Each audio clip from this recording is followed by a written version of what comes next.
Marcus Rivera stepped off the Greyhound bus in the small town of Millfield, Texas, carrying everything he owned in a worn military duffel bag. The hot summer sun beat down on the cracked pavement as he surveyed his new surroundings.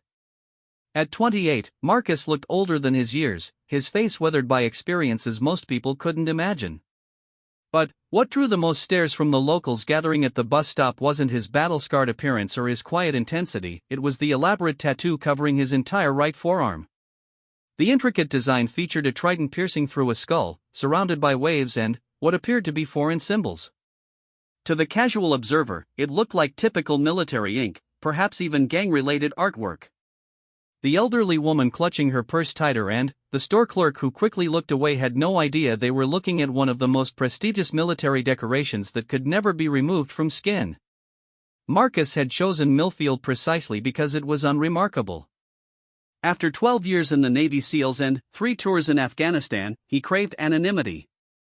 The town of 8,000 people offered him something he hadn't experienced in over a decade, the possibility of being ordinary. He had inherited a small house from his grandfather, a man he barely knew but who had left him this final gift. The modest 2-bedroom home on Elm Street would serve as his sanctuary while he figured out what came next. The transition from military to civilian life had been brutal for Marcus. Unlike the movies, there were no parades or heroes' welcomes. Instead, there were sleepless nights filled with memories he couldn't shake, bureaucratic nightmares with the VA, and a growing sense that he no longer fit anywhere. His marriage had crumbled under the weight of his deployments and the invisible wounds he carried. His ex-wife Sarah had tried to understand, but how could she comprehend what it meant to lose half your unit in a single ambush, or the weight of decisions made in split seconds that saved some lives while costing others? The tattoo on his arm told a story that Marcus had never shared with anyone outside his unit. Each element represented a mission, a fallen brother, or a moment that had forever changed him. The trident was obvious enough to anyone with military knowledge, the symbol of the Navy SEALs. But the skull wasn't a symbol of death or violence as most assumed. It represented sacrifice, the understanding that every operator accepted that they might not come home. The waves symbolized the ocean crossings, the countless hours of water operations, and the fluid nature of their missions that changed like tides. But it was the symbols around the design that held the deepest meaning. They weren't random tribal patterns as most people assumed. They were GPS coordinates, latitude and longitude markings that pinpointed exact locations where Marcus had lost teammates. The numbers were so small and stylized that they appeared decorative, but Marcus could read each one by heart. Kandahar Province, 34.5553 degrees north, 69.2075 degrees east, where Staff Sergeant Tommy Chen had stepped on an IED while Marcus was just 20 feet away. Hindu Kush Mountains, 35.8813 degrees north, 69.3951 degrees east, where Lieutenant Jake Morrison had taken sniper fire during what should have been a routine reconnaissance mission. The most painful coordinate was hidden within the wave pattern, 34.5628 degrees north, 69.2348 degrees east. That was where Marcus had made the hardest decision of his life. During a rescue mission to extract a captured CIA operative, his team had been pinned down by insurgent forces. Marcus had been forced to choose between saving the operative or protecting his wounded teammate, Petty Officer First Class David "Rabbit" Rodriguez. He chose the mission, as he had been trained to do, as duty demanded. The operative lived. Rabbit didn't make it to the extraction point. These weren't just numbers to Marcus, they were sacred ground, permanently marked on his skin so he would never forget the price of the freedom that civilians took for granted. But, to the people of Millfield, his tattoo was just another sign that he was trouble. Within his first week in town, Marcus could feel the whispers following him. The grocery clerk who avoided eye contact. The mother who pulled her children closer when he walked by. The mechanic who quoted him double the normal price for an oil change until Marcus quietly paid without complaint and never returned. The assumptions hurt more than Marcus expected. After years of being part of an elite brotherhood where respect was earned through actions and sacrifice, he found himself judged purely on appearance. At the local hardware store, the teenage cashier nervously called for the manager when Marcus tried to buy basic tools for home repairs. At the town's only diner, conversation stopped when he entered, and he often found himself eating alone while families whispered and stole glances at his table. But Marcus persevered, driven by a stubborn determination to build something resembling a normal life. He took a job at Henderson Construction, working for a gruff foreman named Bill Henderson who didn't care about tattoos as long as Marcus could swing a hammer. The work was honest and exhausting, two qualities Marcus appreciated after years of missions where exhaustion meant death, and honesty was often a luxury they couldn't afford. Henderson quickly discovered that his new employee was exceptional. Marcus showed up early, stayed late, and had an uncanny ability to solve complex construction problems. He could read blueprints like sheet music and had an intuitive understanding of structural engineering that impressed even veteran contractors. When a section of roof collapsed at the City Hall renovation project, Marcus had immediately assessed the damage, calculated load distributions in his head, and directed the emergency stabilization that prevented further catastrophe. Bill started giving him more responsibility, but Marcus preferred to work quietly in the background. The other construction workers gradually warmed up to Marcus, appreciating his work ethic even if they were puzzled by his reserved nature. He never joined them for after-work drinks, never shared stories about his past, and seemed genuinely uncomfortable whenever anyone thanked him for his military service. To them, he was just another veteran trying to fit in, maybe a little shell-shocked but harmless enough. Marcus rented a small apartment above the hardware store after the house his grandfather left him turned out to need extensive repairs. The apartment was sparse: a bed, a small table, 2 chairs, and not much else. He kept his personal possessions to a minimum, a habit from military life where everything you owned had to fit in a single footlocker. The only decoration was a simple wooden flag case containing the folded American flag from Rabbit's funeral, which Marcus had placed on the small table where he could see it every morning. Evenings were the hardest time for Marcus. Without the exhaustion of physical labor to quiet his mind, memories would surface uninvited. He had developed a routine of long walks through Millfield's quiet neighborhoods, finding something peaceful about the suburban normalcy he had spent years defending. Children played in yards while their parents grilled dinner. Teenagers rode bikes and complained about homework. Elderly couples sat on porch swings and watched the sunset. It was the America Marcus had fought for, even if its residents didn't know or appreciate his sacrifice. The nightmares came less frequently than they had in the first months after his discharge, but they still visited him regularly. Sometimes he would wake up calling out tactical commands or reaching for weapons that weren't there. On those nights, he would sit by his window and focus on the peaceful sounds of the sleeping town, sprinklers watering lawns, the distant hum of air conditioners, the occasional car passing by. These ordinary sounds became his anchors to the present, reminding him that he was safe, that the war was behind him, that he had made it home. Marcus had been in Millfield for 3 months when the incident occurred that would change everything. It started on a typical Thursday evening at Murphy's Tavern, the town's local bar where construction workers, farmers, and off-duty police officers gathered to unwind. Marcus usually avoided such places, but Bill Henderson had insisted that the crew celebrate completing the City Hall project ahead of schedule and under budget. The bar was crowded and loud, filled with the sound of pool balls clicking and classic rock playing on the jukebox. Marcus nursed a single beer in the corner, uncomfortable with the attention but not wanting to disappoint Bill, who had been more supportive than Marcus had any right to expect. The other workers had gradually stopped trying to draw him into conversations, accepting his quiet presence as simply part of who he was. That's when Derek Sutton walked in. At 6'4" and built like the high school football star he had once been, Derek commanded attention wherever he went. Now 35 and running his family's successful car dealership, he was used to being the biggest fish in Millfield's small pond. He had noticed Marcus around town and didn't like what he saw. To Derek, Marcus represented everything wrong with modern society: tattooed, unemployed-looking drifters who probably lived off government handouts and complained about their problems instead of pulling themselves up by their bootstraps. Derek had been drinking since the afternoon, celebrating a big sales month, and his usual swagger was amplified by alcohol and the attention of his buddies. He spotted Marcus in the corner and decided it was time to make his feelings known. With his entourage in tow, Derek approached Marcus's table with the confidence of a man who had never faced real consequences for his actions. Well, Derek announced loudly enough for half the bar to hear. "Look what we got here. Another one of those military welfare cases with more ink than brains." He gestured broadly at Marcus's tattoo, his voice dripping with mock sympathy. "Let me guess, couldn't make it in the real world so you joined up, and now you expect us taxpayers to take care of you for the rest of your life." The bar fell silent. Even the jukebox seemed to pause between songs. Marcus looked up slowly, his dark eyes meeting Derek's with a calmness that should have been warning enough. He had faced down Taliban fighters, Al-Qaeda terrorists, and drug cartel assassins. A drunk car salesman in small-town Texas didn't even register as a threat. But Marcus had worked too hard to build his quiet life to let it be destroyed by someone looking for trouble. "I'm not looking for any problems," Marcus said quietly, his voice steady and controlled. "I'm just here with my crew, having a beer after work."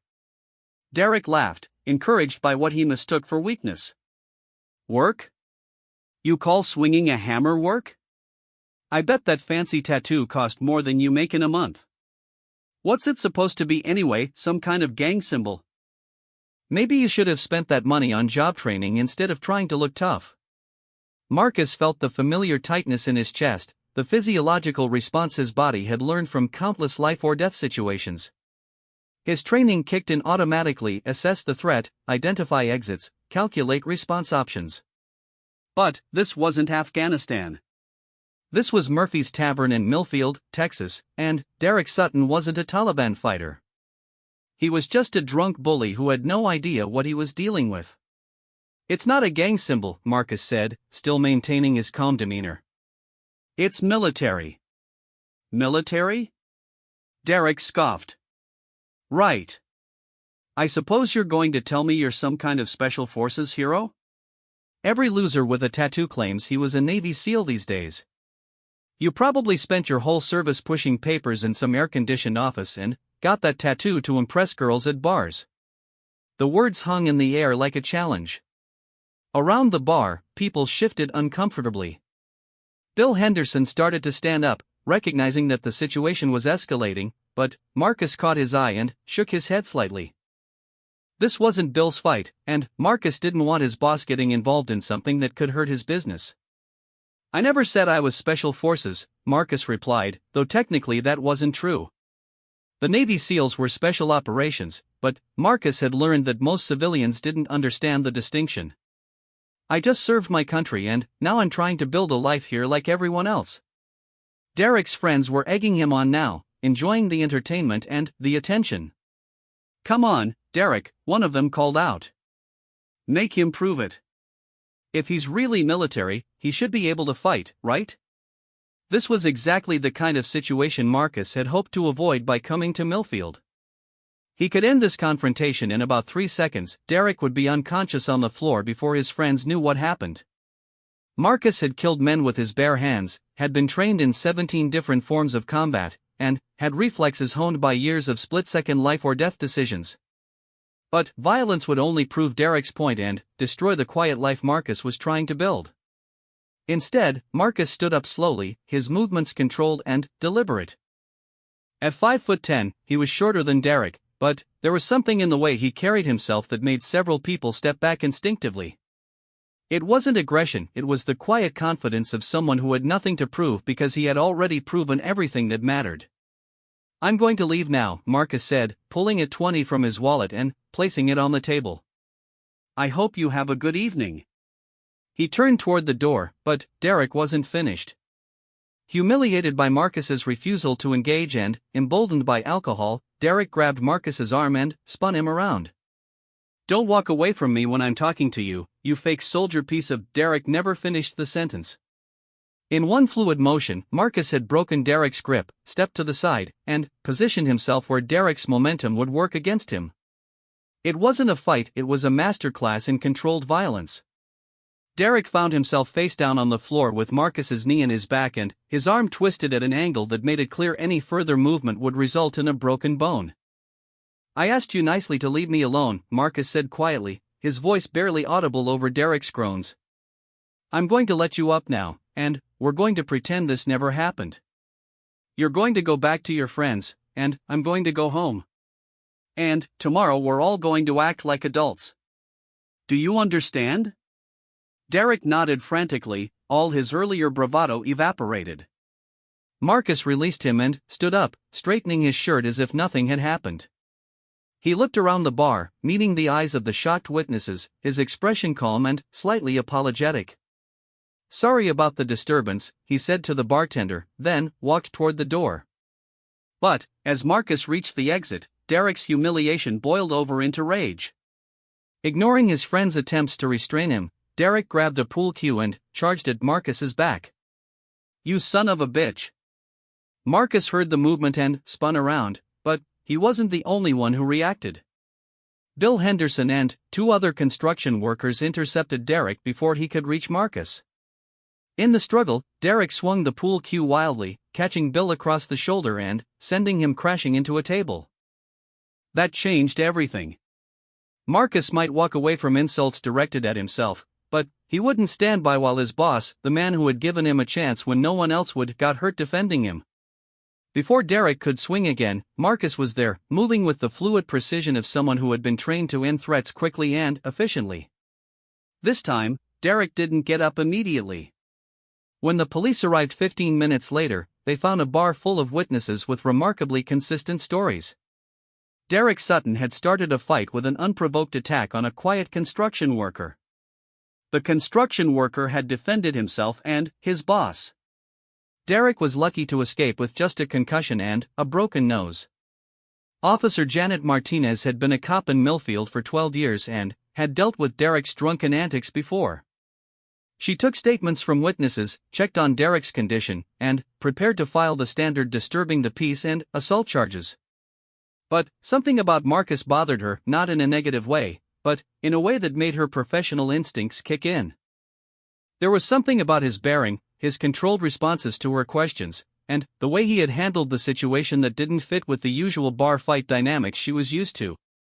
As she walked Marcus outside to get his statement away from the crowd, she noticed him unconsciously scanning the parking lot, checking sightlines and potential threats in a way that seemed automatic. When a car backfired across the street, Marcus's head snapped toward the sound and his body tensed for just a moment before he forced himself to relax. "Military?" she asked quietly. "Navy," Marcus replied.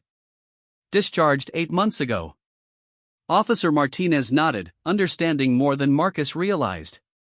Her brother had done 2 tours in Iraq with the Marines and had come home with the same hypervigilance, the same careful way of moving through the world. She had seen enough veterans struggle with civilian life to recognize the signs. "You handled that about as well as anyone could," she said. "Derek's been looking for trouble for years. Maybe tonight he finally found more than he bargained for." Marcus said nothing, but she could see the conflict in his eyes. He was questioning whether he should have walked away sooner, whether he could have prevented the whole situation, whether he was bringing the wrong kind of attention to himself and the people around him. "Look," Officer Martinez continued, "I have to ask, are you okay? I mean, beyond tonight. You seem like you're carrying a lot of weight." It was a kind question, asked by someone who seemed to understand, but Marcus couldn't afford to open that door. Once you started talking about the weight you carried, it became harder to keep carrying it. Once you acknowledged the ghosts that followed you, they started demanding more attention. "I'm fine," Marcus said, the automatic response that every veteran learned to give. "Just trying to start over." Officer Martinez handed him her card. "My brother's a veteran too. If you ever need someone to talk to, or if you just need someone who understands, give me a call." Sometimes starting over is harder than finishing the first time around. As Marcus walked home through the quiet streets of Millfield, he wondered if his attempt at anonymity was already over. By tomorrow, everyone in town would know about the fight at Murphy's. Some would see him as a hero who stood up to Derek Sutton. Others would see him as a violent outsider who brought trouble with him.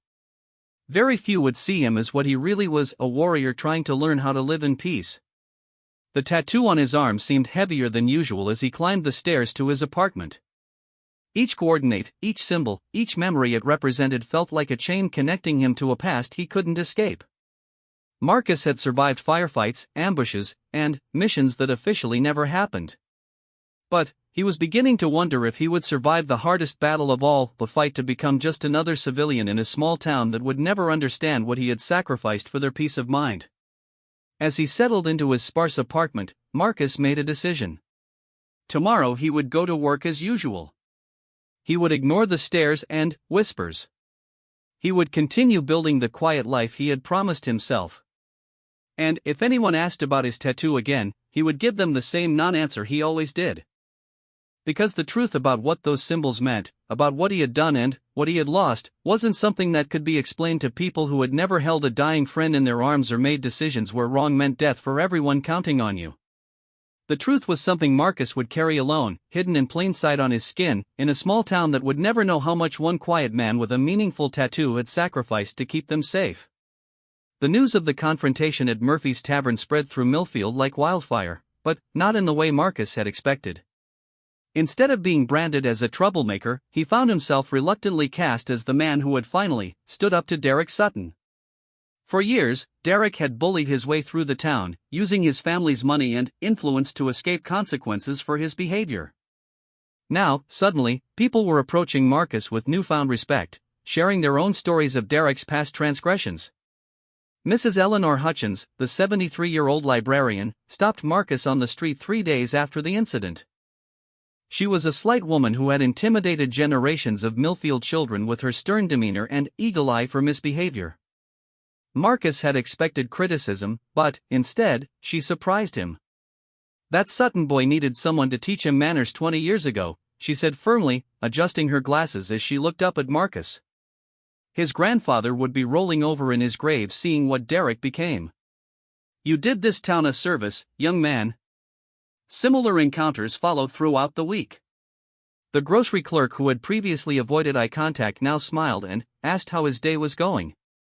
The mechanic who had overcharged him called to apologize and offered to honor the original quoted price if Marcus would bring his truck back. Even Father Miguel from St. Mary's Catholic Church nodded approvingly when their paths crossed outside the post office. But Marcus remained uncomfortable with the attention. He had spent 3 months carefully building an unremarkable existence, and now people were looking at him with expectations he wasn't sure he could meet.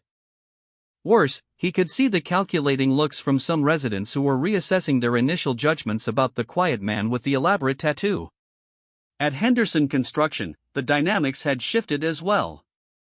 Bill Henderson returned to work with his arm in a sling, proudly telling anyone who would listen how his newest employee had stepped up to protect him. The other workers, who had previously maintained polite but distant relationships with Marcus, now included him in their conversations and invited him to join their lunch breaks. "You know, Marcus," said Jimmy Walsh, a veteran carpenter who had worked for Henderson for 15 years, "I served in the Gulf War myself. Army Corps of Engineers. When I first saw your ink, I figured you for regular Navy, maybe a machinist mate or something. But the way you handled yourself the other night, that wasn't regular military training." Marcus concentrated on the blueprints spread across the tailgate of his truck, measuring twice and marking carefully. "All military training is good training," he replied neutrally. Jimmy persisted, his curiosity clearly piqued. "My nephew went through basic at Great Lakes. Says they don't teach you how to put a guy down that clean without seriously hurting him. That looked like specialized stuff." The conversation was interrupted by Bill Henderson calling everyone back to work, but Marcus could feel Jimmy's speculative gaze following him for the rest of the day. He was beginning to understand that his attempt to blend in had failed spectacularly. The very skills that made him exceptional at his job, his attention to detail, his ability to solve complex problems under pressure, his instinctive leadership in crisis situations, were drawing exactly the kind of attention he had hoped to avoid. The realization crystallized a week later when Marcus encountered his first real civilian emergency since arriving in Millfield. He was leaving the hardware store late on a Friday evening when he heard screaming from the direction of Millfield Elementary School. Without thinking, Marcus dropped his purchases and ran toward the sound, his mind automatically shifting into tactical assessment mode. The school playground bordered a steep embankment that led down to Willow Creek, which ran high and fast due to recent rains. A group of children had been playing after hours, climbing the fence to access the playground equipment.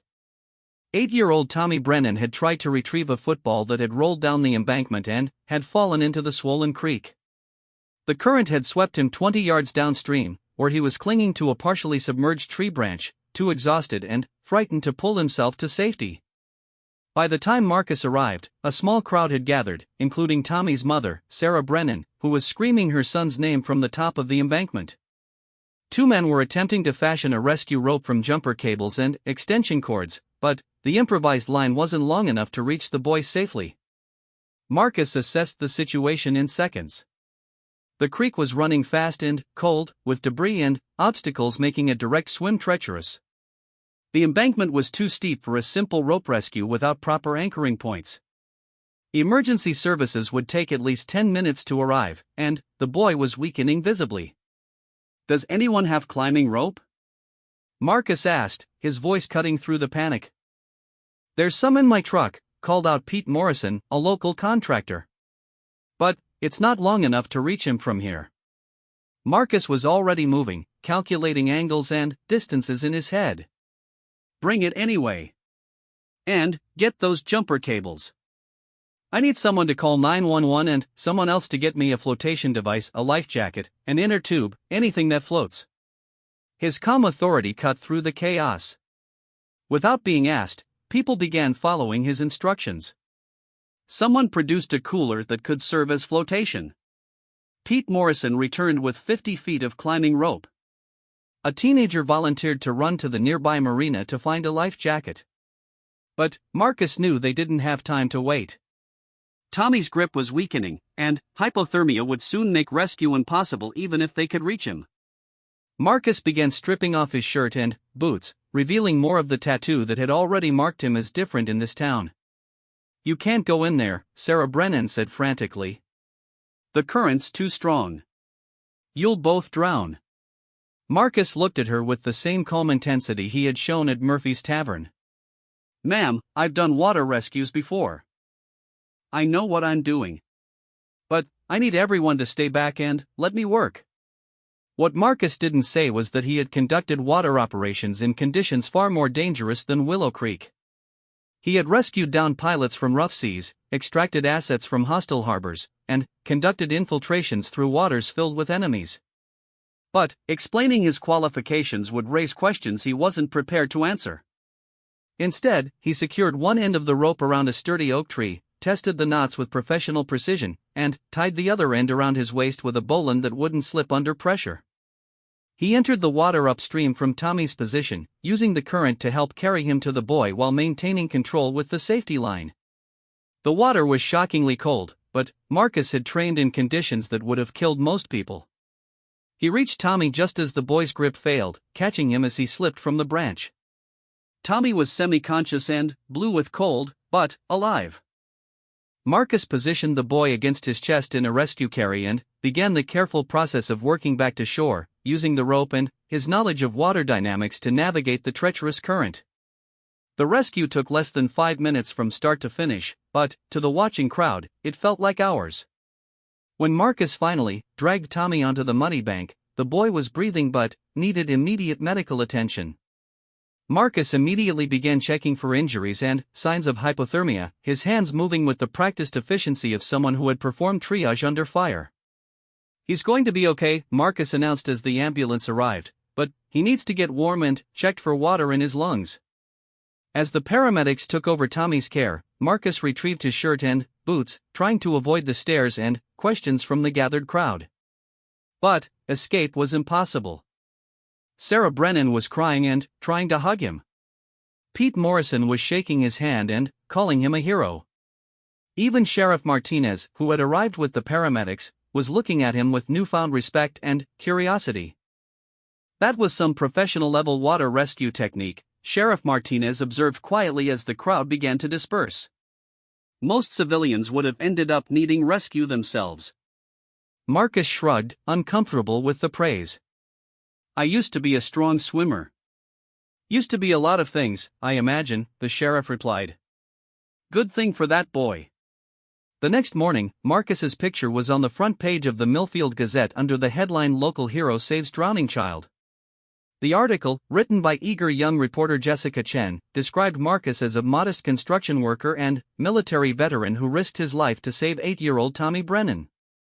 The story included quotes from witnesses praising Marcus's calm competence and professional rescue technique.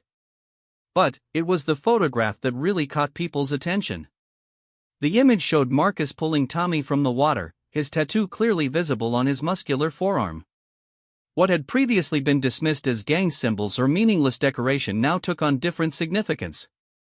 People began looking more closely at the intricate design, noting details they had missed before. Dr. Patricia Wells, the town's only physician and a Navy Reserve medical officer, was among the first to recognize what others had missed. She had spent 2 years attached to a Marine unit in Iraq and had seen her share of military ink. But Marcus's tattoo was different from the typical military design she was familiar with. The precision of the artwork, the complexity of the symbolism, and especially the small numerical sequences woven throughout the design suggested something far more significant than decorative body art. Dr. Wells made a point of stopping by Henderson Construction on Monday morning, ostensibly to check on Bill Henderson's injured shoulder but actually to get a closer look at Marcus. She found him working alone on the roof of the community center, carefully installing solar panels with the kind of methodical precision that suggested extensive technical training. "Mr. Rivera," she called up to him. "Could I speak with you for a moment?" Marcus climbed down, wondering if this was about the rescue or if someone had been hurt on the job site. Dr. Wells was in her mid-40s, with graying hair and the confident demeanor of someone accustomed to making life-and-death decisions. She wore scrubs under a light jacket and had the tired eyes of someone who had seen too much suffering. "I wanted to thank you for what you did Friday night," she began. "Tommy Brennan is going to make a full recovery, largely because you knew exactly what you were doing in that water." "Anyone would have done the same thing," Marcus replied automatically. Dr. Wells smiled slightly. "No, they wouldn't have. And they wouldn't have done it nearly as well. I've seen a lot of rescue attempts over the years, both military and civilian. You executed a textbook water rescue with improvised equipment under emergency conditions. That's not something you learn in basic CPR class." Marcus remained silent, unsure where the conversation was heading. "I notice you're getting a lot of attention for your tattoo," Dr. Wells continued carefully. "People are curious about the symbolism. I have to say, I'm curious myself. It's quite elaborate and very professionally done. The trident is obvious enough, but those numerical sequences." She paused, studying his face. "Those aren't random, are they?" For a moment, Marcus considered giving her the same dismissive answer he had given everyone else. But something in Dr. Wells's manner suggested she already knew more than she was letting on. There was a recognition in her eyes, a professional understanding that made him think she might actually comprehend what she was looking at. "They're coordinates," he said quietly. Dr. Wells nodded slowly. "Important places?" "Important to me." She studied the tattoo more carefully, her medical training allowing her to read the tiny numbers that most people couldn't even see. "Afghanistan?" Marcus nodded once, barely perceptible. "I lost good people there too," Dr. Wells said softly. "Different war, same mountains. I was a Navy trauma surgeon attached to a Marine unit outside Kabul. Saw a lot of young warriors come through my aid station. Some of them had ink like yours, personal monuments to fallen brothers." The conversation was interrupted by Bill Henderson calling Marcus back to work, but Dr. Wells had confirmed what she suspected. Marcus Rivera wasn't just another veteran trying to fit into civilian life. The precision of his rescue technique, the obvious quality of his tattoo artwork, and, most telling, the way he carried himself all pointed to someone with elite military training. That afternoon, Dr. Wells made a phone call to her former commanding officer, now working at the Pentagon. She didn't breach Marcus's privacy or request classified information. She simply described the tattoo and asked if her suspicions were correct about what kind of unit would mark their locations in such a permanent and personal way. The answer confirmed her suspicions and raised new questions. Meanwhile, Marcus was beginning to realize that his carefully constructed anonymity was crumbling. The rescue had been necessary, he couldn't have lived with himself if he had stood by while a child drowned. But it had also demonstrated capabilities that ordinary construction workers didn't possess. People were asking questions he couldn't answer without revealing truths he wasn't ready to share. The breaking point came the following Wednesday when Marcus encountered 12-year-old Amanda Foster being harassed by a group of older teenagers behind the school. Amanda was developmentally disabled, a sweet girl who attended Millfield Elementary in special education classes.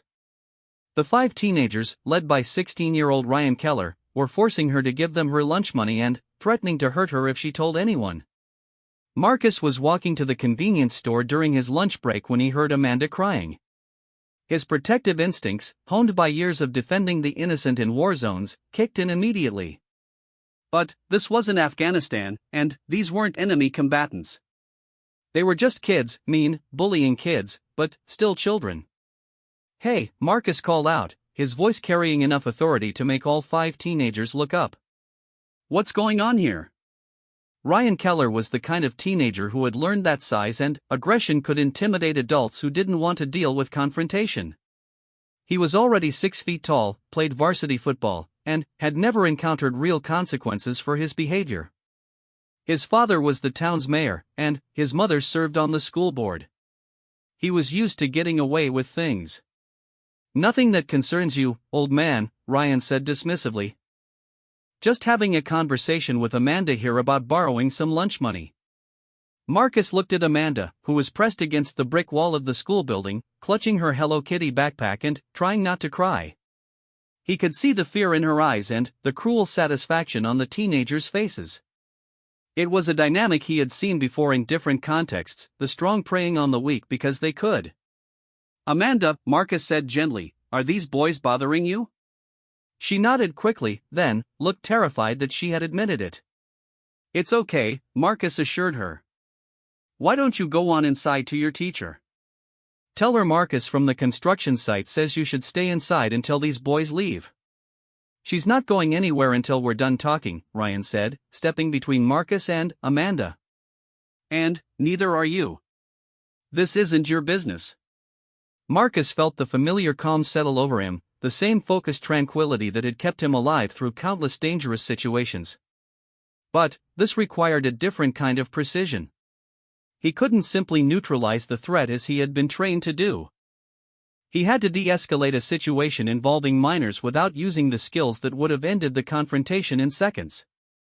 "You're right that it's not my business," Marcus said reasonably. "But Amanda's scared, and that makes it my business. You boys should probably head home before someone calls your parents." Ryan laughed, emboldened by his friend's presence. "You think you can tell us what to do? You're just some tattooed loser who swings a hammer for a living. My dad's the mayor. He could get you fired with one phone call." "Maybe," Marcus agreed. "But right now, I'm asking you nicely to leave this little girl alone and go find something better to do with your time." "And if we don't?" Ryan challenged, puffing out his chest. Marcus looked at the boy for a long moment, seeing past the bravado to the insecurity and learned bullying behavior underneath. Ryan was big for his age but soft, used to intimidating people who wouldn't fight back. He had probably never encountered real danger or faced genuine consequences for his actions. "Then, I'll call Sheriff Martinez and let her handle it," Marcus said calmly. "But I think you're smarter than that. You know this isn't the kind of attention you want." For a moment, the confrontation balanced on a knife's edge.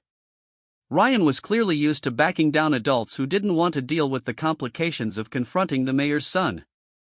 But something in Marcus's steady gaze and quiet confidence made him hesitate. This wasn't a scared teacher or intimidated store clerk. This was someone who genuinely wasn't afraid of him or his family's influence. "Come on, Ryan," one of his friends said nervously. "Let's just go. She's just a retard anyway. It's not worth the hassle." The slur hit Marcus like a physical blow. In Afghanistan, he had fought alongside men who would have died to protect someone like Amanda, someone innocent and vulnerable who depended on others for protection. The casual cruelty of the word, the dismissive way Ryan's friend had reduced a frightened child to an epithet, ignited something dangerous in Marcus's chest. "What did you just call her?" Marcus asked, his voice so quiet that the teenagers had to strain to hear him. Ryan's friend, a thin boy named Kevin Marsh, realized he had made a mistake but was too proud to back down in front of his peers. I called her what she is. A retard. What are you going to do about it? What Marcus wanted to do would have ended with all 5 boys requiring medical attention. What he actually did was step forward slowly, his movements so controlled and deliberate that it immediately captured everyone's attention. He didn't raise his voice or make any threatening gestures, but something fundamental changed in his demeanor. The quiet construction worker disappeared, replaced by something harder and infinitely more dangerous. I'm going to give you boys exactly 10 seconds to apologize to Amanda and leave, Marcus said, his voice carrying the unmistakable authority of someone who had commanded men in life or death situations. After that, we're going to have a very different kind of conversation. Ryan had never been spoken to like that in his life. Despite his size and bravado, he found himself taking an involuntary step backward. There was something in Marcus's eyes, a cold professional assessment, that made the teenager's survival instincts scream warnings his conscious mind couldn't understand. You can't threaten us, Ryan said, but his voice cracked slightly. We're minors. You could go to jail. I'm not threatening you, Marcus replied calmly. I'm giving you an opportunity to make better choices. Amanda deserves an apology, and you boys need to leave. It's that simple. The teenagers looked at each other uncertainly. This wasn't how their bullying usually went. Adults were supposed to avoid confrontation, to make excuses for their behavior, to let them escape consequences because dealing with their parents was too much trouble.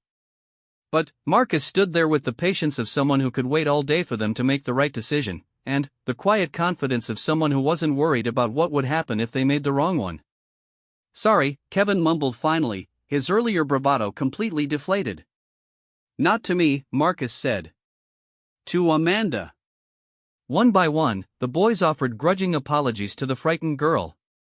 Ryan was the last to speak, his apology barely audible but genuine enough that Amanda nodded acceptance. Then, without another word, all 5 teenagers left, walking quickly and glancing back nervously at Marcus. Are you okay? Marcus asked Amanda gently, kneeling down to her level so he wouldn't seem intimidating. She nodded, wiping her eyes with the back of her hand. Thank you, Mr. Marcus. They're mean to me all the time, but nobody ever stops them before. Well, if they bother you again, you find a teacher right away, okay? And if there's no teacher around, you come find me at the construction site. I work right over there. He pointed to the community center visible across the street. Okay, Amanda agreed. Are you a policeman? You seemed like a policeman. Marcus smiled slightly. No, I'm not a policeman. I just don't like seeing people pick on kids.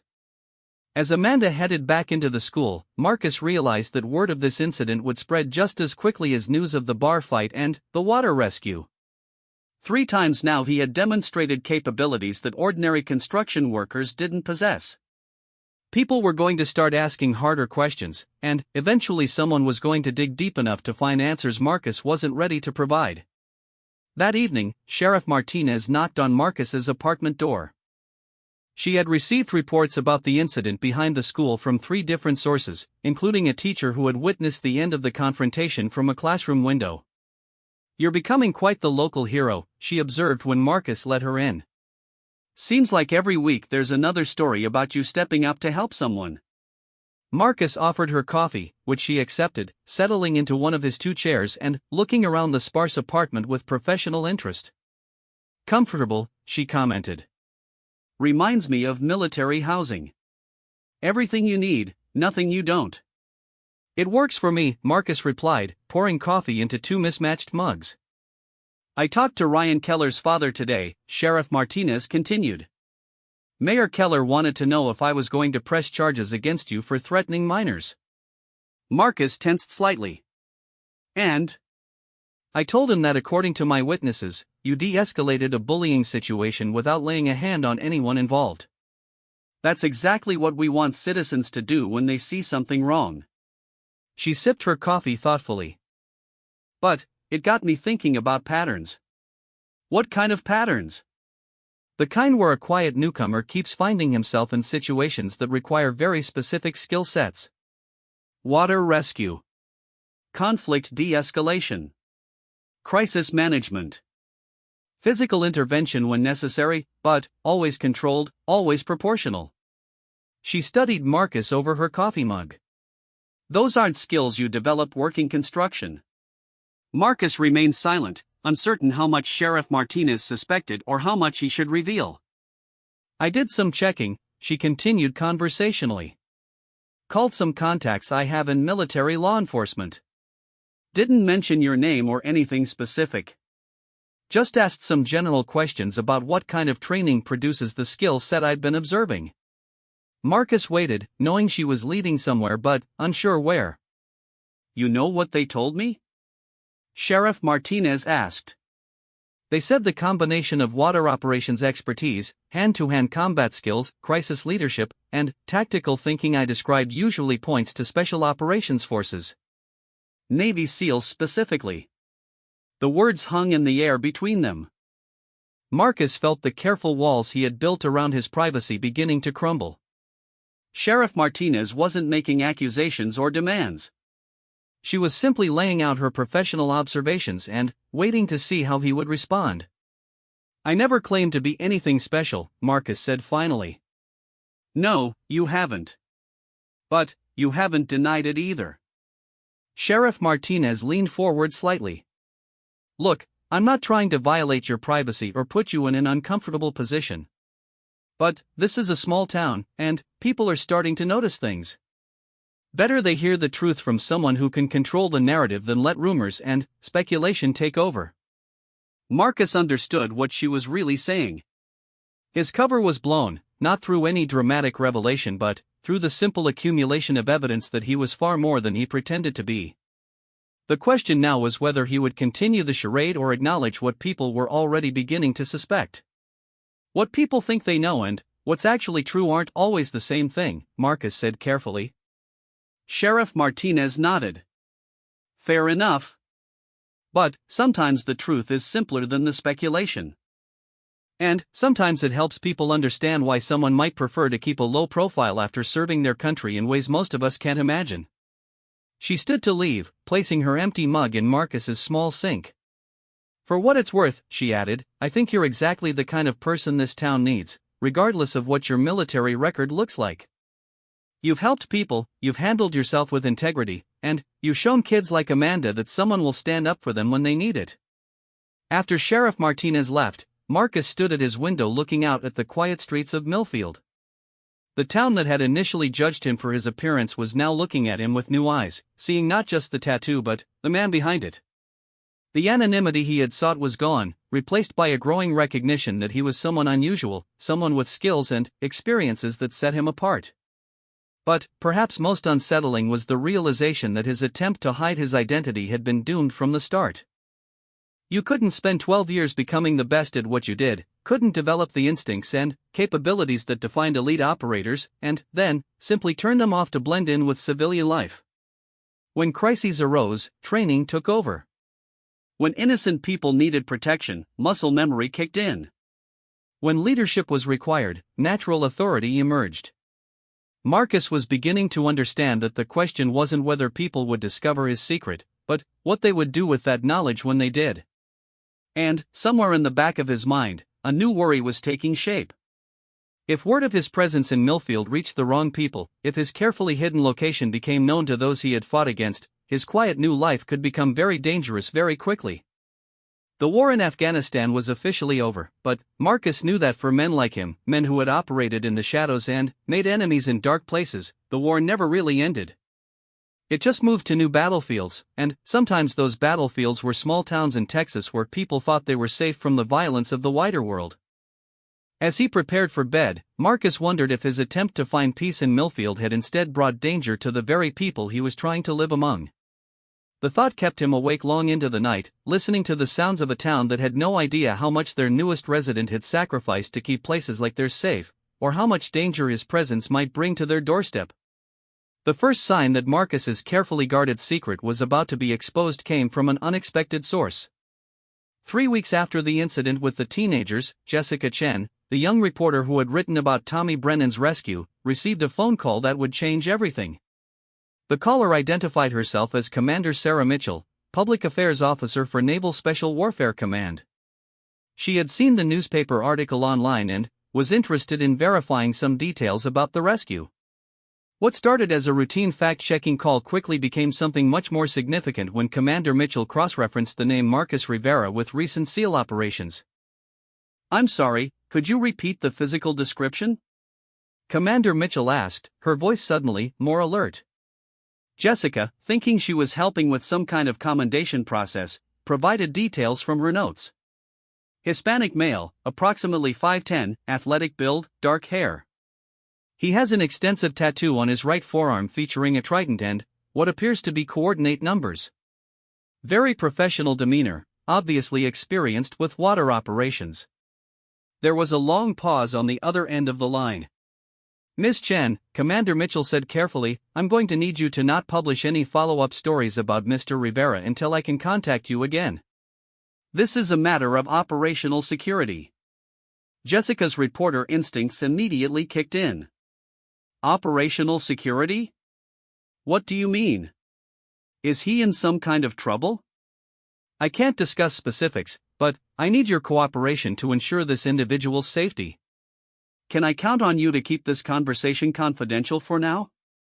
After Jessica agreed, Commander Mitchell immediately began making phone calls that would ripple through the highest levels of naval special warfare.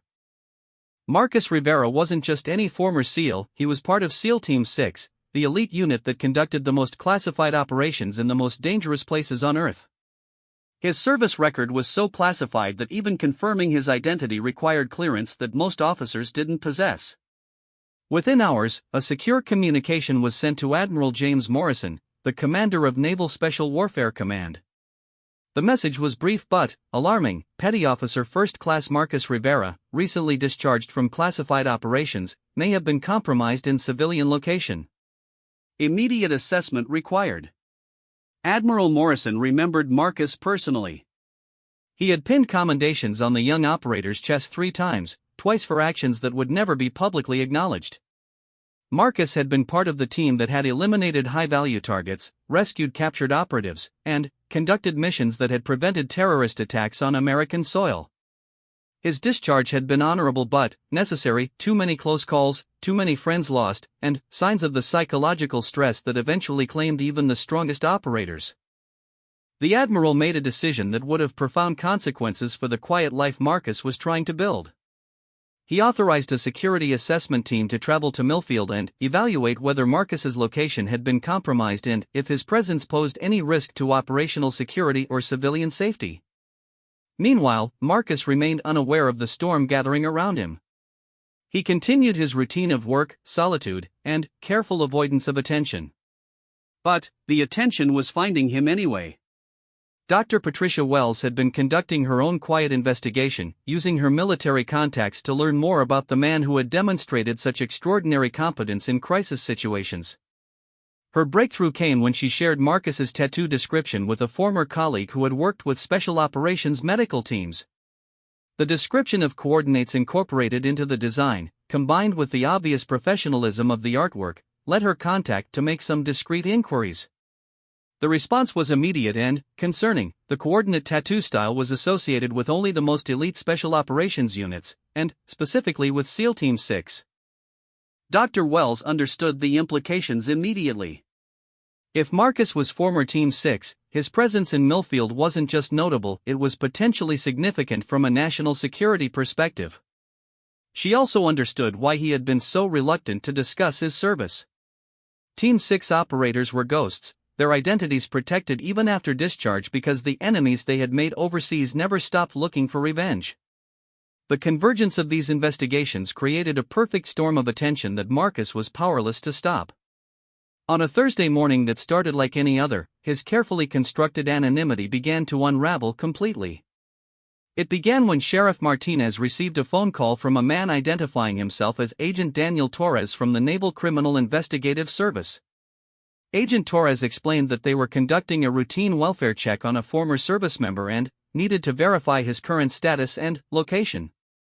"This isn't about criminal activity," Agent Torres assured her. We're simply ensuring that Mr. Rivera is safe and adjusting well to civilian life. Some former special operations personnel require ongoing monitoring for their own protection. Sheriff Martinez wasn't naive. She understood that routine welfare checks from federal agents usually meant something more serious was happening. But she also understood that Marcus had become an important part of her community, and she wasn't going to expose him to scrutiny without understanding what was at stake. I'll need to see proper identification and authorization before I discuss any resident of this town, she told Agent Torres. And Mr. Rivera has the right to know that federal agents are asking questions about him. That conversation led to a flurry of phone calls between various agencies, each trying to determine who had jurisdiction and what level of security clearance was required to discuss Marcus Rivera's status. The bureaucratic confusion meant that instead of a discreet inquiry, Marcus's situation was becoming a multi-agency investigation that was drawing exactly the kind of attention he had spent months trying to avoid. The situation escalated dramatically on Friday morning when Marcus arrived at the Henderson construction site to find two men in dark suits waiting for him. Agent Torres was a compact, serious man in his 40s with the bearing of someone who had spent time in the military himself. His partner, Agent Lisa Park, was younger but carried herself with the confident professionalism that suggested extensive federal law enforcement experience. Mr. Rivera? Agent Torres approached with his badge visible. I'm Agent Torres, NCIS. We'd like to speak with you privately about your transition to civilian life. Marcus felt his stomach drop. NCIS didn't conduct casual welfare checks on former enlisted men. Their presence meant that his identity had been compromised and that people with security clearances were asking questions about him. He glanced around the construction site, noting that several of his co-workers had noticed the federal agents and were watching the interaction with obvious curiosity. Is there somewhere private we can talk? Agent Park asked, her voice professional but not unfriendly. Marcus led them to the construction trailer that served as the site office, his mind racing through possibilities. Had someone from his past found him? Was this about something that had happened during his service? Or was it simply the bureaucratic follow-up that sometimes happened when former special operations personnel tried to disappear into civilian life? Mr. Rivera, Agent Torres began once they were alone, we're here because your name has come to the attention of several federal agencies in the past few weeks. A newspaper article about a water rescue, combined with some inquiries from military personnel, has raised flags in our system. I haven't done anything wrong, Marcus said carefully. We know that, Agent Park assured him. But your service record is highly classified, and when someone with your background starts appearing in news articles, it creates security concerns. We need to assess whether your location has been compromised and if you need additional protection. Marcus understood what she wasn't saying. They were worried that his presence in Millfield had been discovered by people who might want to harm him or worse, harm innocent civilians to get to him. Has there been a specific threat? Marcus asked. Agent Torres exchanged a glance with his partner. Not specific, but we've detected increased chatter in certain circles about locating former Team 6 personnel. Your unit made a lot of enemies, and some of those enemies have long memories and deep resources. The conversation was interrupted by a knock on the trailer door. Bill Henderson entered without waiting for permission, his expression a mixture of concern and anger. Marcus, you okay? These people won't tell me what they want or why they're hassling one of my best workers. It's fine, Bill, Marcus said, though it clearly wasn't. Just some paperwork related to my discharge. Bill looked skeptical but didn't push the issue. However, his presence reminded the agents that Marcus wasn't living in isolation. He was part of a community now, with people who cared about his well-being and would ask questions if he suddenly disappeared. After Bill left, Agent Park leaned forward. The problem, Mr. Rivera, is that your attempts to maintain a low profile have actually drawn more attention to you. Small-town heroes make news, and news articles get noticed by people who shouldn't know where you are. So what do you want me to do? Marcus asked. Leave town? Enter witness protection? Pretend the last 3 months never happened? We want to understand what kind of life you've built here, Agent Torres replied. And we want to assess whether that life can be protected or if it needs to be abandoned for your safety and the safety of the people around you. The agent spent the next 2 hours interviewing Marcus about his activities in Millfield, his relationships with local residents, and his assessment of any potential security threats. They also gathered information about the town's demographics, its proximity to major transportation routes, and the capabilities of local law enforcement. What emerged from their investigation was a picture of a man who had tried to disappear but whose essential character made true anonymity impossible. Marcus hadn't been able to stop being a protector, a problem solver, or a leader. Those qualities had made him valuable to his community, but they had also made him visible to anyone looking for former Special Operations personnel. The agent's final question was the most difficult: if we determine that your presence here poses a risk to civilians, will you voluntarily relocate?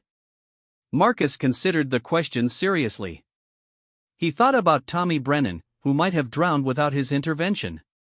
He thought about Amanda Foster, who now smiled and waved when she saw him around town. He thought about Bill Henderson, who had given him a chance when no one else would. He thought about the quiet life he had worked so hard to build. If there's a genuine threat to innocent people because of me, then, yes, Marcus said finally. But I need proof that the threat is real, not just theoretical. After the agents left, Marcus knew that his secret was no longer his to keep. Too many people with clearances and connections had become interested in his story. It was only a matter of time before the truth came out in ways he couldn't control. He was right. That evening, Dr. Patricia Wells received a phone call from her former commanding officer at the Pentagon. "Patricia, you need to be very careful about the questions you've been asking," the officer warned. "The man you're inquiring about is former Special Operations, and his service record is classified at levels that could get you in serious trouble if you're not careful." "I'm not trying to violate anyone's security," Dr. Wells explained. "He's become part of my community, and I just wanted to understand who I'm dealing with." "Then, understand this, he's someone who served his country with extraordinary distinction in ways that will never be publicly acknowledged. He's earned the right to privacy and peace. And if the wrong people discover where he is, it could put your entire town at risk." The conversation left Dr. Wells shaken but also determined. If Marcus was in danger, and if that danger extended to her community, then the community had a right to know what they were facing. Saturday morning brought the revelation that Marcus had been dreading. Jessica Chin appeared at his apartment door with a laptop computer and an expression of barely contained excitement. "Mr. Rivera, I need to ask you about something I've discovered," she began without preamble. "I've been contacted by the Navy about your background, and I've done some additional research. Are you aware that you're a hero to people you've never met?" Marcus invited her in, knowing that avoiding the conversation would only make things worse. "I've found 3 different military appreciation websites that mention your name," Jessica continued, opening her laptop. "They don't give details, but they reference the courage and sacrifice of operators like Petty Officer First Class Marcus Rivera. There's also a memorial page for someone named David Rodriguez that lists you as a brother-in-arms." Marcus felt the familiar tightness in his chest at the mention of Rabbit's name. "Where did you find this?" "Military family support groups. Gold Star families. People who lost loved ones in special operations." Jessica's voice softened. "Mr. Rivera, these people consider you a hero. They're grateful for your service in ways that go far beyond anything I wrote about the water rescue." She showed him the screens, and Marcus found himself looking at tributes to fallen operators he had known and served with. The families had created these sites to honor their lost loved ones, and, in doing so, they had inadvertently created a trail that led back to the surviving members of their units. "The Navy asked me not to publish anything more about you," Jessica continued. "They cited operational security. But I think the people of this town deserve to know who you really are. Not because of some classified mission, but because of what you represent." "And what do I represent?" Marcus asked quietly. "Proof that real heroes don't always get parades. Sometimes they just show up quietly and make their communities better, one crisis at a time." Jessica's words forced Marcus to confront a truth he had been avoiding. His attempts to hide his identity hadn't been motivated solely by security concerns or a desire for privacy. Part of him had been hiding from the weight of being called a hero when he felt like a failure, when he remembered every mission that went wrong, every teammate he couldn't save, every decision that haunted his dreams.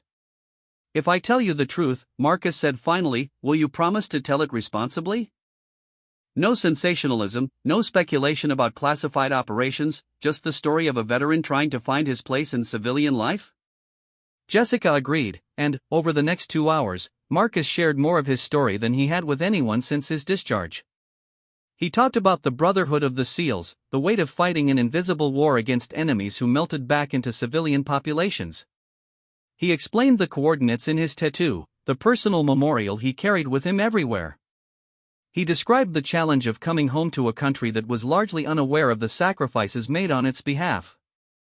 The hardest part, Marcus admitted, isn't the missions or the danger or even losing friends. It's coming home and having people thank you for your service when they have no idea what that service cost. It's trying to care about civilian problems when you've seen what real problems look like. It's wanting to be normal when everything that made you good at your job makes you different from everyone around you. Jessica listened without taking notes, understanding that this was more than an interview, it was a confession, a moment when a man who had carried too many secrets was finally allowing someone to understand his burden. "What do you want people to know?" she asked finally. "That I'm not special," Marcus replied. "I was just good at my job, and my job required me to do things that most people will never have to think about. I came here because I wanted to be ordinary. But ordinary doesn't seem to be working out for me." Sunday morning brought the news that would change everything. Jessica Chen's article appeared on the front page of the Millfield Gazette under the headline, "The Quiet Hero Among Us." But, more significantly, the article was picked up by the Associated Press and began appearing in newspapers across the country. The article was respectful and carefully written, focusing on Marcus's transition to civilian life rather than his classified military service. But it confirmed what many people had suspected. Marcus Rivera was a former Navy SEAL who had served with distinction in classified operations and was now trying to build a quiet life in small-town Texas. By Monday morning, Marcus's phone was ringing constantly with calls from reporters, documentary filmmakers, and military appreciation groups. A veterans organization in Dallas wanted to give him an award. A publisher in New York was interested in his memoir. 3 different television producers wanted to option his life story. But it was the call from Admiral Morrison that concerned Marcus the most. "Son, we need to talk," the Admiral said without preamble. "Your location has been compromised, and we have intelligence suggesting that information about your presence in Millfield has reached some very dangerous people. How quickly can you be ready to move?" Marcus looked out his window at the town that had become his home. Children were walking to school, greeting him with waves and smiles. Bill Henderson was driving by, honking his horn in their usual morning ritual. Mrs. Hutchins was opening the library, probably preparing to scold some young person about overdue books. "Admiral, with respect, I'm not running anymore. If there's a threat, then we deal with it here. But I'm not abandoning these people because keeping me safe is easier than protecting them." There was a long pause on the other end of the line. "Marcus, these aren't the kind of enemies you handle with local law enforcement. These are people with resources, training, and motivation to hurt anyone connected to you. We're talking about terrorist cells that have been planning revenge against Team 6 operators for years. Then, we bring in the resources to handle that level of threat," Marcus replied. "But I'm done running from who I am and what I've done. If they want me, they can come and try to take me. But they'll find out that I'm not the same person I was when I left the service." Admiral Morrison understood what Marcus wasn't saying directly. The quiet man who had tried to disappear into civilian life was gone.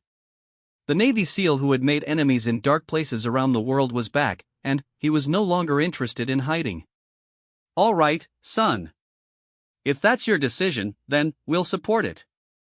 But understand that you're not facing this alone. Team 6 takes care of its own, retired or not." As Marcus hung up the phone, he realized that his time of anonymity was over. The question now wasn't whether his enemies would find him, but whether he and the town of Millfield would be ready when they did. The quiet construction worker who had rescued a drowning child and stood up to bullies was about to become something else entirely, a protector facing the greatest threat of his career, with everything he had come to care about hanging in the balance. The war he had thought was behind him was coming to small-town Texas, and Marcus Rivera was going to meet it head-on, surrounded by people who were just beginning to understand what their newest resident had sacrificed to keep them safe.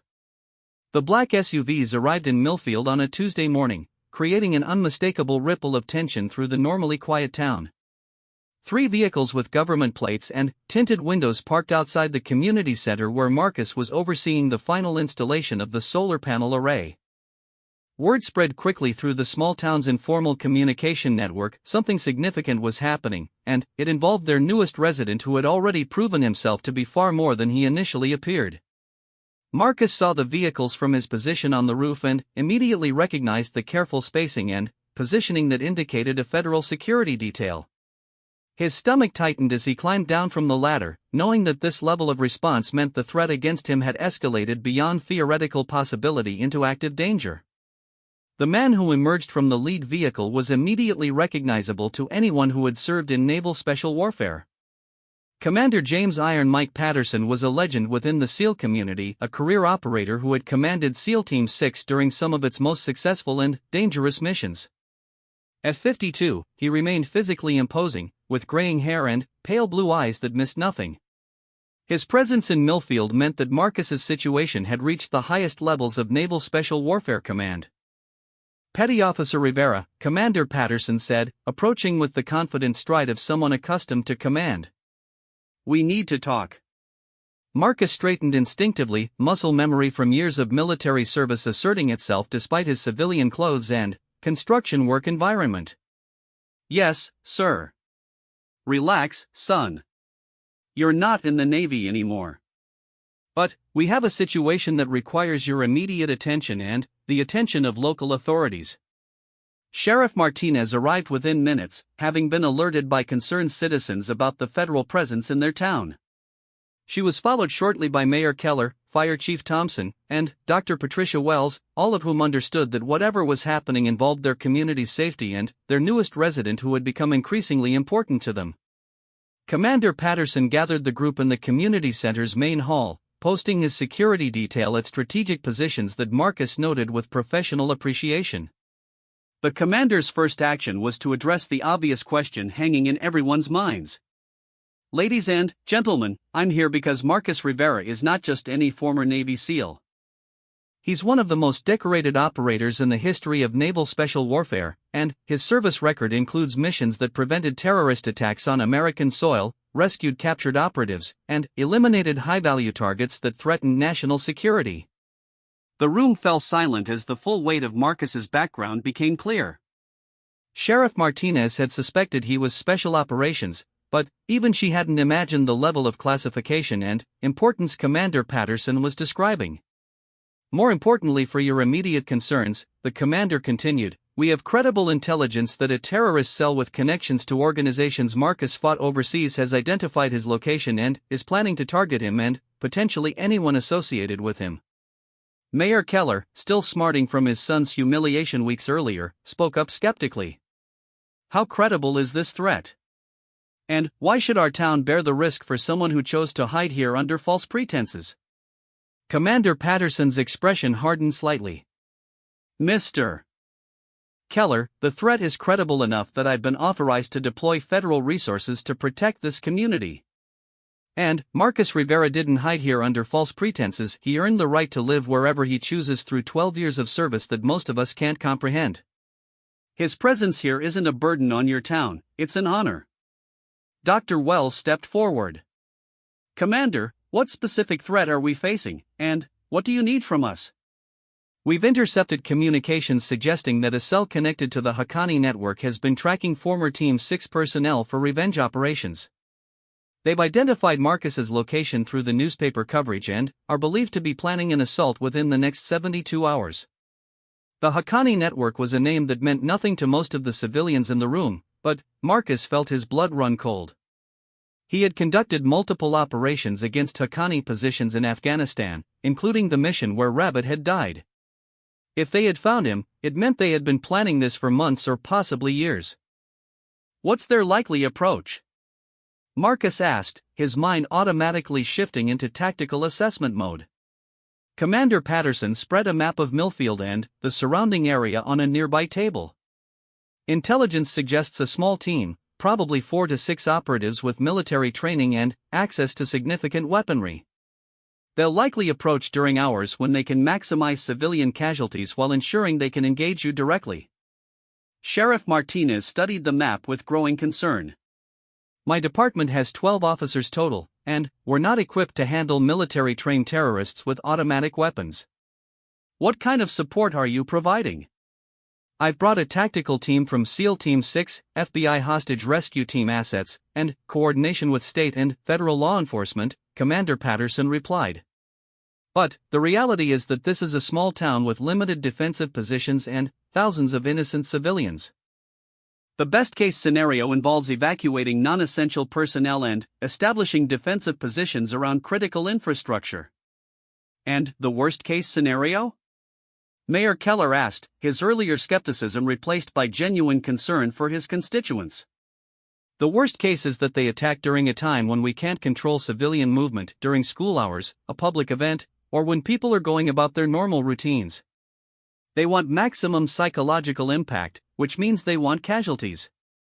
Marcus had remained quiet during this exchange, but now he spoke with the calm authority that had marked his military career. There's a third option. Everyone in the room turned to look at him. They're not really after the town, Marcus continued. They're after me. If I make myself available as a target in a controlled environment, away from civilians, we can draw them into an engagement on our terms rather than theirs. Commander Patterson shook his head immediately. Absolutely not. You're not active duty anymore, and I'm not using a retired operator as bait for a terrorist operation. With respect, sir, this isn't your decision to make, Marcus replied firmly. These people are coming here because of me. I won't let innocent civilians get hurt because I wanted to hide from my past. The argument was interrupted by Bill Henderson entering the community center with several other construction workers, all carrying tool belts and wearing expressions of grim determination. Marcus, as Bill announced, we've been talking, and we want to know what we can do to help. Behind him stood Jimmy Walsh, Pete Morrison, and 8 other men who had worked alongside Marcus for months. They didn't fully understand the situation, but they understood that their friend and co-worker was in danger, and they weren't going to stand by while federal agents discussed his fate. Bill, this isn't your fight, Marcus said, genuinely moved by the gesture but concerned for their safety. The hell it isn't, Jimmy Walsh spoke up. You think we're going to let some terrorists come into our town and hurt people? You think we're going to let them hurt you after everything you've done for this place? Commander Patterson looked at the group of civilians with a mixture of admiration and concern. Gentlemen, I appreciate your loyalty, but this is a military operation. We can't have untrained personnel untrained? Pete Morrison interrupted with a harsh laugh. Commander, half these men are veterans. Jimmy there did 2 tours in Iraq with the Army Corps of Engineers. Rodriguez over there was Navy, same as Marcus. Thompson served with the Marines in Somalia. We might not be special forces, but we're not civilians either. The commander studied the faces of the men who had stepped forward to defend one of their own. He saw something in their determination that reminded him why elite units worked so effectively, the willingness to sacrifice for brotherhood, to stand together against overwhelming odds because some things were worth fighting for. All right, Commander Patterson said finally. If you're going to be involved, you're going to do it right. We have 6 hours to prepare defensive positions and coordinate with my tactical teams. But you follow orders, no heroics, and if I tell you to evacuate, you evacuate immediately. Over the next several hours, Millfield was quietly transformed into a tactical battleground. Using the construction equipment and expertise that Henderson's crew brought to the operation, they created barriers, established sight lines, and prepared fallback positions throughout the town center. The elementary school was evacuated under the pretense of a gas leak, and non-essential personnel were encouraged to visit relatives in neighboring towns for the next few days. Dr. Wells converted the medical clinic into a trauma center, calling in nurses from the regional hospital and stocking supplies for mass casualty treatment. Sheriff Martinez coordinated with state police to establish roadblocks on major routes while maintaining the appearance of routine traffic enforcement. But it was Marcus who proved most valuable in the preparation. His intimate knowledge of small unit tactics, combined with his understanding of how terrorist cells operated, allowed him to anticipate their likely approaches and identify the most vulnerable points in Millfield's defenses.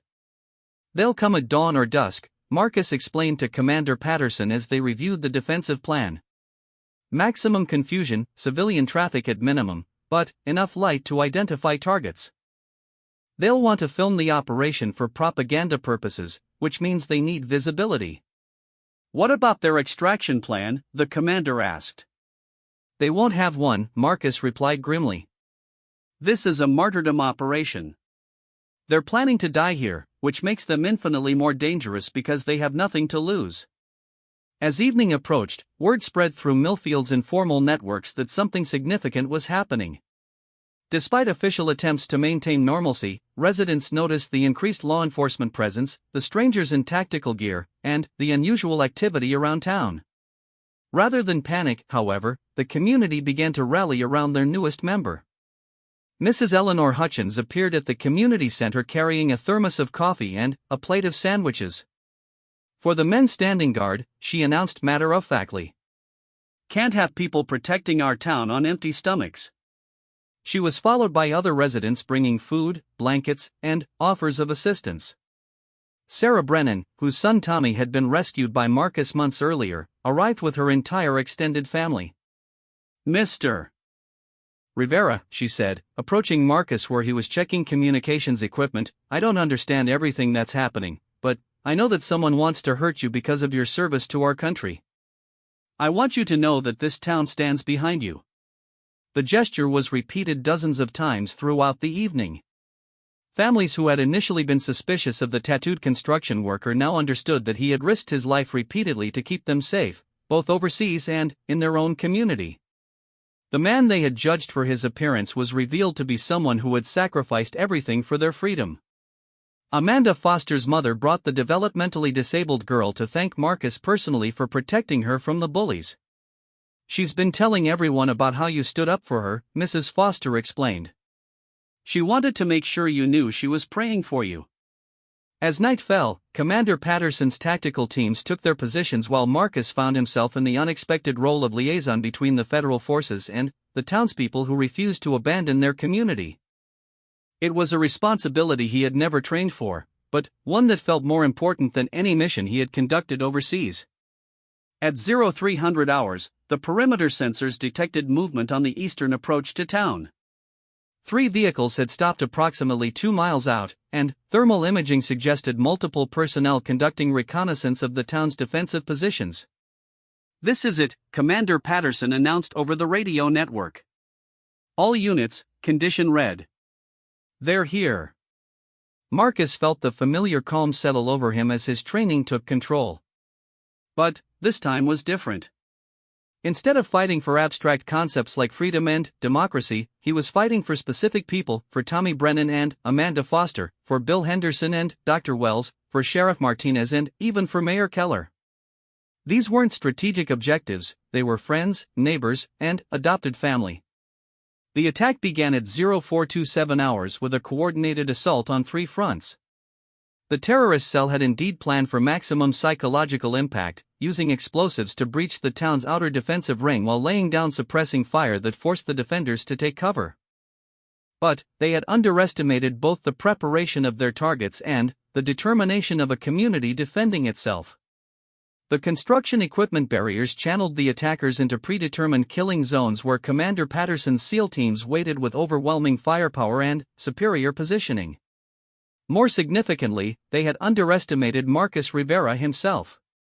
The quiet construction worker who had tried so hard to blend into civilian life was gone, replaced by the elite operator who had conducted successful missions against impossible odds in the most dangerous places on Earth. But now he was fighting on home ground, surrounded by people who believed in him, defending a community that had become his family. The battle was brief but intense. The terrorist cell fought with the desperate ferocity of people who expected to die, but they were outnumbered, outgunned, and facing an opponent who knew their tactics better than they did. Marcus moved through the engagement with lethal precision, coordinating civilian volunteers and federal tactical teams with equal effectiveness. When the shooting stopped 23 minutes after it began, all 6 attackers were dead, and Millfield had suffered only minor casualties, 2 volunteers with superficial wounds and 1 FBI agent with a broken arm from diving for cover. But it was what happened after the battle that truly revealed the character of the community Marcus had tried so hard to join anonymously. As dawn broke over Millfield, residents began emerging from their homes and shelters. Instead of anger at Marcus for bringing danger to their town, they came to thank him for defending it. Instead of fear of his military background, they expressed gratitude for his willingness to use those skills to protect them. Commander Patterson found Marcus sitting alone on the steps of the community center, staring at the coordinates tattooed on his forearm. The engagement had been successful, but Marcus understood that his quiet life in Millfield was over forever. The media attention from a terrorist attack on American soil would make anonymity impossible. "Son, you know you can't stay here now," Commander Patterson said, settling beside him on the steps.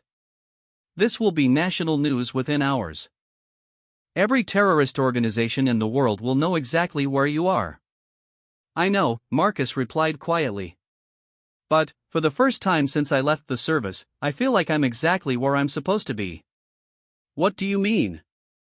Marcus gestured toward the town where people were already beginning the process of cleaning up and returning to normal life.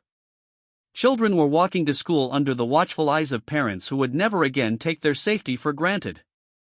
Business owners were opening their shops with a new appreciation for the freedoms they had always assumed were guaranteed. "For 12 years, I fought for this," Marcus said, indicating the scene of normal American life resuming after a crisis. "But I never got to see what I was fighting for. I never got to be part of it. These people." He paused, searching for the right words. "They know what I am now, what I've done, what I'm capable of. And they're not afraid of me. They're grateful." Commander Patterson understood what Marcus wasn't saying directly. The young operator who had left the service broken and haunted by the weight of his experiences had found something in Millfield that the military couldn't provide: acceptance, community, and a sense of belonging that went beyond professional brotherhood. "The Navy has a proposition for you," the commander said. "We want you to consider returning to active duty, but in a different capacity. Training, recruitment, liaison with veteran communities. You've proven that your skills translate to civilian protection in ways we never considered." Marcus was quiet for a long moment, considering the offer. "What about Millfield? What about it? These people defended me when they didn't have to. They stood with me against enemies they couldn't comprehend because I had become one of them. I can't just walk away from that." Commander Patterson smiled slightly. "Who said anything about walking away? The position I'm offering would be based here, in Texas. You'd be responsible for developing programs that help special operations veterans transition to civilian life while maintaining their readiness to protect their communities when necessary." The proposal was unexpected but perfect. Marcus would remain connected to his military brotherhood while building something new with the civilian community that had accepted him. He would help other operators find what he had found in Millfield: not just a place to hide from their past, but a place to build a future that honored their service. 3 months later, the Marcus Rivera Veterans Integration Center opened in a renovated building next to the Millfield Community Center. The program brought together former special operations personnel from all branches of service, providing them with counseling, job training, and, most importantly, connection to communities that understood and valued their contributions. Marcus's tattoo had become a symbol throughout the military community, not of gang affiliation or meaningless decoration, but of sacrifice, brotherhood, and the permanent bonds forged in service to something greater than oneself.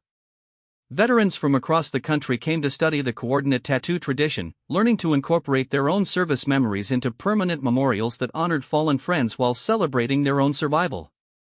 The town of Millfield embraced its new role as a center for veteran integration. Local businesses offered jobs specifically for program graduates. The school system developed curricula that taught children about service and sacrifice. Dr. Wells expanded her practice to include specialized treatment for combat-related trauma. But, perhaps most importantly, Marcus had found what he hadn't known he was looking for when he first stepped off that Greyhound bus with everything he owned in a duffel bag. He had found a home where his skills were valued, his service was honored, and his future was built on the foundation of everything he had learned and everyone he had lost. On quiet evenings, Marcus would walk through the streets of Millfield, past houses where families gathered for dinner, past playgrounds where children played safely, past the memorial garden that now honored both the town's war dead and the visitors who had tried to bring violence to their community. His tattoo remained a source of curiosity for newcomers, but the people of Millfield no longer saw mysterious symbols when they looked at his forearm. They saw coordinates that marked sacred ground, a trident that represented excellence under pressure, and waves that symbolized the fluid nature of service that continued long after the uniform came off. Marcus Rivera had tried to disappear into civilian life, to become just another construction worker in a small Texas town. Instead, he had become something far more important, a bridge between the world of elite military service and the communities that service was meant to protect. He had learned that true honor wasn't found in the shadows of classified operations, but in the daylight of service to neighbors who knew exactly who he was and what he had sacrificed for their freedom. The quiet hero had stopped hiding, and, in doing so, had shown an entire community what real heroism looked like. Not the Hollywood version of violence and glory, but the everyday courage of standing up for those who couldn't protect themselves, building bridges instead of walls, and proving that the best warriors were those who fought to preserve peace rather than simply to win battles. In the end, they had scoffed at the tattoo until they understood what it really meant, not a marking of violence or aggression, but a memorial to sacrifice, a symbol of brotherhood, and a permanent reminder that freedom isn't free, but it is always worth defending.